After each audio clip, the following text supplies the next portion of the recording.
மக்களே, நம்ம வீட்டு பிள்ளை ஒண்ணு சும்மா நடந்து போகும்போது டொப்பகட்டின்னு கீழே வீழ்ந்துடுச்சு. எந்திரிச்சு பார்த்தா கண்ணு முன்னாடி ஒரு தங்க நூல் மிதக்குது.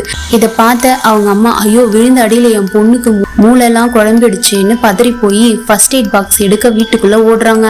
ஆனா அந்த பொண்ணு அந்த நூல் பின்னாடியே போனா தரையில ஒரு ஓட்டை இருக்கு.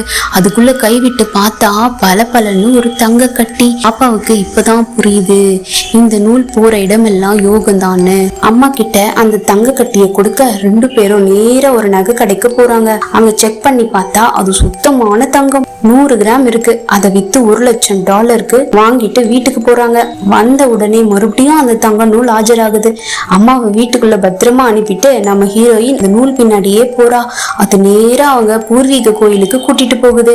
அங்க ஒரு டேபிளுக்கு அடியில பார்த்தா ஒரு பழைய பெட்டியும் கண்ணாடியும் இருக்கு. பெட்டியை திறந்து பார்த்தா 500 வருஷம் பழமையான பெயிண்டிங்கும் ஒரு விலை உயர்ந்த ஹேர் பின்னும் இருக்கு.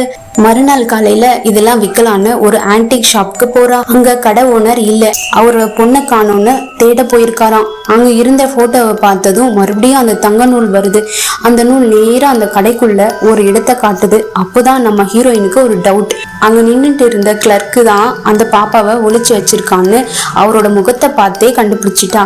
உடனே ஓனருக்கு போன் பண்ணி வர சொல்றா.